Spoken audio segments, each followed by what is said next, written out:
Hai, sebelum kami mengucapkan selamat tahun baru 2022, seperti biasa setiap tahun kita mengadakan sebuah rekap singkat soal laptop-laptop yang paling-paling ya. Entah terbaik atau terinovatif, paling wah. Pokoknya ini berdasarkan opini dan pengalaman subjektif kami di Nerd Reviews. Ada beberapa kategori laptop awards untuk tahun ini, jadi pastinya wajib tonton sampai habis.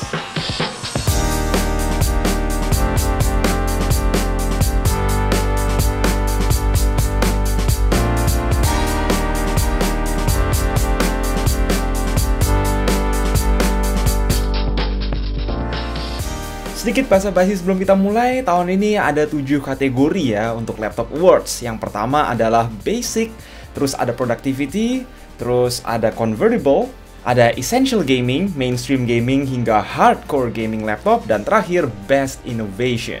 Tentu saja untuk nentuinnya nggak mudah sama sekali ya untuk kami karena tahun ini banyak banget produk-produk yang bagus dari dunia perlaptopan. Tapi karena ini video wajib tiap tahun ya, mau nggak mau harus ada deretan pemenang. Oh yeah! Segmen pertama, Basic Laptop ini mencakup laptop di bawah 7 juta ya. Justru ini lumayan susah nyarinya karena gampang banget goib atau naik harganya. Dimana tahun lalu harga segini bisa banyak ada opsi Ryzen 3 atau Core i3 generasi terbaru yang bagus, bahkan ada yang Ryzen 5. Sekarang sulit banget nyarinya. Mohon dimengerti ya, karena ya sekolah online dan sebagainya demand langsung naik banget. Tapi don't worry, ada satu laptop yang menurut kami bisa jadi teladan produk-produk lain, yaitu Infinix InBook X1. Ya, jadi laptop basic terbaik 2021 versi NR justru dari merek HP yaitu Infinix. Ini adalah contoh laptop terjangkau yang lengkap dan terasa berkualitas meski masih pakai Core i3 generasi 10.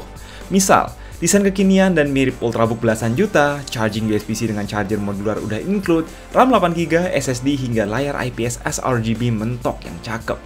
Walau masih pakai Core i3 generasi 10, ibaratnya ini Infinix membawa angin segar dikala semua orang lagi susah cari laptop di bawah 7 jutaan. Congrats buat Infinix sebagai pemain baru, semoga kedepannya bisa dipertahankan, sekaligus meyakinkan kualitas after sales-nya. Sebagai runner-up, dengan berat hati kali ini kita kasih ke merek lokal yaitu Axio, yang belum lama kemarin meluncurkan Slimbook 14R, yaitu seri laptop merek Indonesia pertama yang pakai CPU Ryzen. Secara QC dan kualitas overall jelas masih belum sebaik merek-merek kelas dunia ya. Tapi again bisa menyajikan value sangat baik mulai dari 6 hingga 7 juta.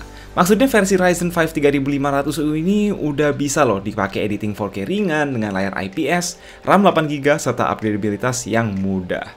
Semoga Axio dan merek-merek lokal lain makin kesini juga bisa konsisten improve kualitas produknya sambil mengedepankan value to performance. Segmen kedua adalah ketika kita bicara produktivitas modern. Zaman sekarang kayaknya produktivitas itu nggak sekedar buka Word, bikin presentasi, input data Excel, atau browsing lagi, tapi juga kemampuan editing multimedia yang mumpuni. Makin banyak nih ya, profesi yang demand konten audiovisual kualitas tinggi. Di sini kita masukin laptop-laptop multimedia bertenaga dengan fitur-fitur yang membantu creator tanpa membranding diri mereka sebagai laptop gaming. So far, laptop produktivitas paling balance antara performa, fitur, kenyamanan, desain, dan harga tahun ini adalah VivoBook Pro 14X. Yes, menurut kami sendiri ini laptop cocok banget buat creator yang mobile. Ukurannya compact, hanya 14 inch, punya desain yang entirely baru, beda dari VivoBook lain, dan tentu saja punya layar QHD plus OLED 90Hz berlabel Pantone. Apakah mantap? Mantap jiwa! Daya tahan baterai dari Core i5 H35-nya juga awet, ditemani RTX 3050 40W plus RTX Studio Driver. Not to mention kita dapat Thunderbolt 4, touchpad unik dengan dial pad, dan otomatis experience-nya melebihi ekspektasi kami. Nah, jika nggak masalah pakai laptop 16 inch yang lebih gede untuk kerja lebih nyaman, posisi runner-up kami serahkan ke Lenovo IdeaPad 5 Pro. Secara CPU lebih kenceng ya, karena pakai Ryzen 7 5800H 8 core dan RTX 3050 55W. Meski nggak pakai driver RTX Studio. Kekurangannya dibanding VivoBook Pro 14X ya ini QHD IPS 60Hz bukan OLED 90Hz. Desain juga lebih sederhana, lalu tidak ada Thunderbolt sebab ini AMD. Untuk RAM sayangnya juga sama-sama tidak bisa di-upgrade kayak si VivoBook Pro 14X. However, ini tetap sangat recommended sebagai laptop non-gaming performa tinggi, andai aja barangnya tidak sedang goib. Next, karena basically semua laptop non-gaming, non-creator belasan juta saat ini bisa ngeklaim diri mereka sebagai ultra portable atau ultrabook, kita mau ngasih award ke yang lebih spesifik aja, yaitu segmen Convertible 2-in-1. Salah satu contoh terbaik convertible premium yang ada di pasaran adalah HP Spectre 14 OLED. Ini adalah 2-in-1 premium Intel Evo pertama yang kami review tahun ini, dan juga yang paling berkesan. Spectre 14 adalah pionir tren laptop 2-in-1 berlayar 2:3 OLED resolusi tinggi yang muncul di 2021, sekaligus punya desain ekstra mewah-mewah unik khas Spectre, yang membuat siapapun akan bangga menenteng ultrabook yang satu ini. HP tahu betul gimana cara bikin laptop mewah ya. Terus dengan harga 27 jutaan, kita udah sepantasnya dapat SSD bawaan 2TB, Core i7, dan stylus. Harus diakui bahwa desain-desain convertible terbaik masih dipegang Intel Evo ya. Runner-up akhirnya sudah pasti kami berikan ke Acer Spin 3 Active. Buat siapapun yang mau merasakan pengalaman 2-in-1 premium budget lebih irit. Jadi ini worth it banget, bayangin. Dengan harga 12 jutaan aja, Acer bisa ngasih ultrabook yang proper dan banyak fitur. Misal Core i5 Tiger Lake, layar IPS QHD 16:10, 2 port Thunderbolt 4, serta yang paling unik yakni stylus internal Wacom AES. Menjamin stylus nggak bakal ketinggalan. Luar biasa kan? Versi Core i7 dengan RAM 16GB sekalipun tidak sampai 17 juta saat video ini dibuat. Next up, ini kategori essential to entry level gaming laptop. Termasuk susah ya buat nentuin pemenangnya sebab ini segmen 15 hingga 18 jutaan adalah pasar yang sangat kompetitif dan tidak banyak diferensiasi satu sama lain. Kenapa? Ya takut dimenang mendingin oleh kalian semua kalau ada yang beda sendiri.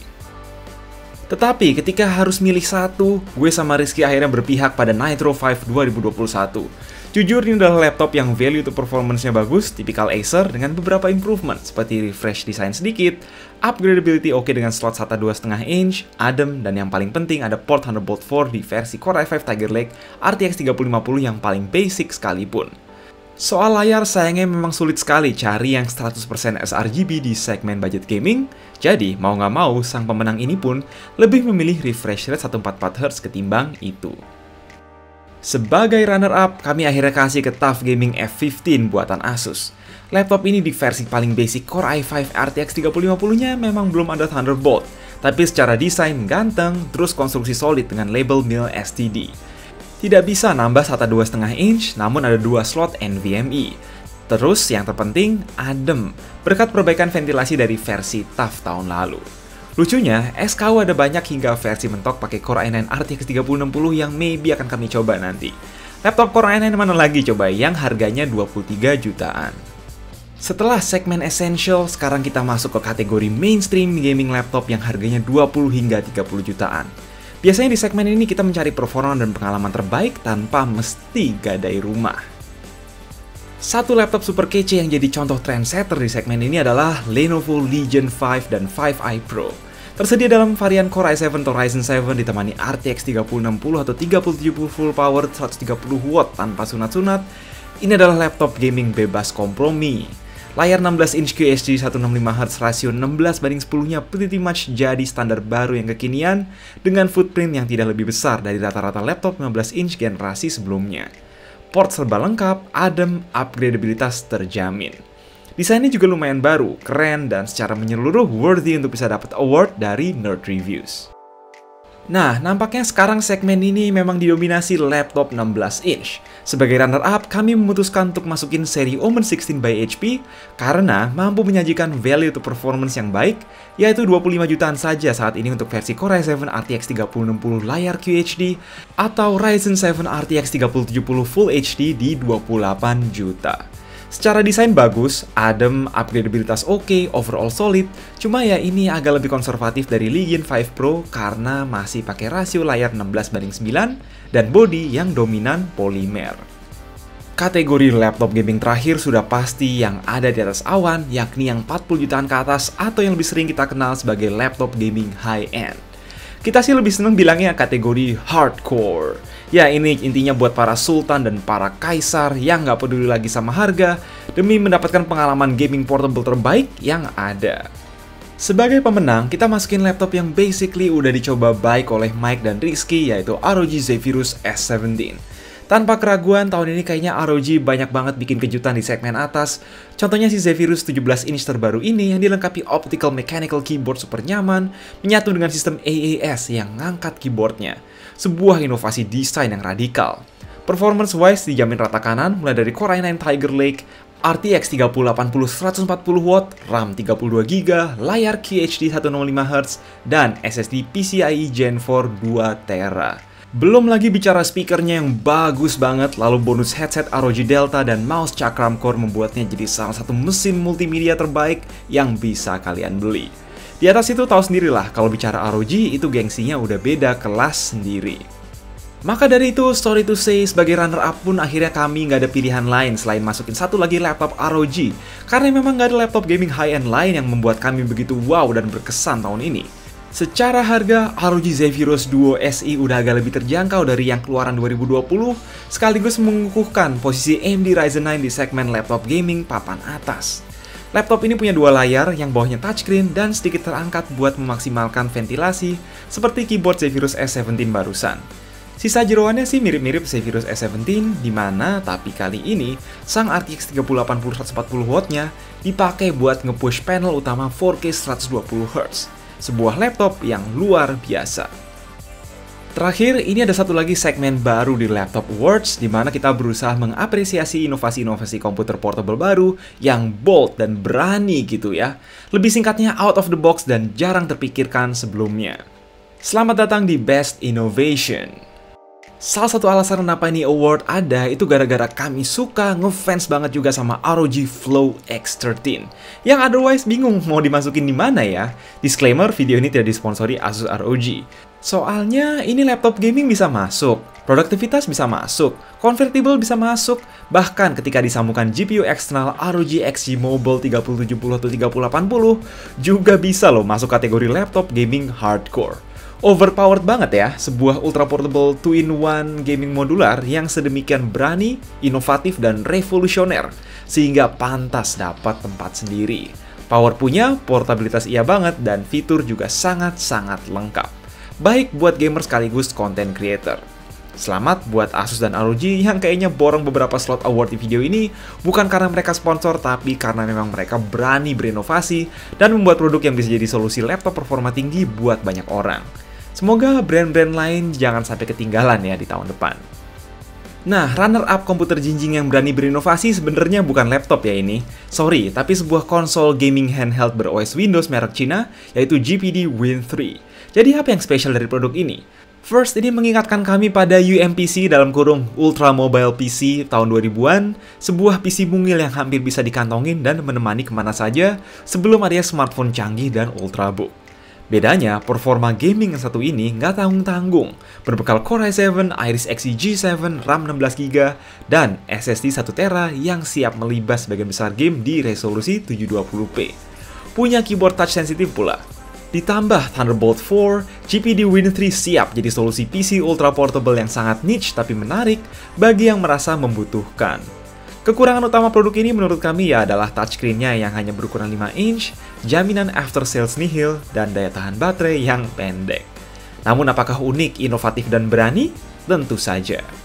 Jadi begitulah Laptop Awards 2021 by Nerd Reviews. Ya, kita lihat 2021 ini masih tahun yang sulit ya bagi dunia dan sebagian besar penduduknya. Tapi kita lihat ada beberapa angin segar dari dunia consumer electronics. Dengan CES 2022 udah di depan mata, kami yakin 2022 akan semakin seru untuk ranah perkembangan teknologi. Ya, sekali lagi ini awards berdasarkan penilaian NR saja ya. Mungkin kalau ada pendapat lain dari viewers, dari subscribers, bisa langsung mendang-mending di komentar. Yang pasti, jaga terus kesehatan, and as always, stay safe.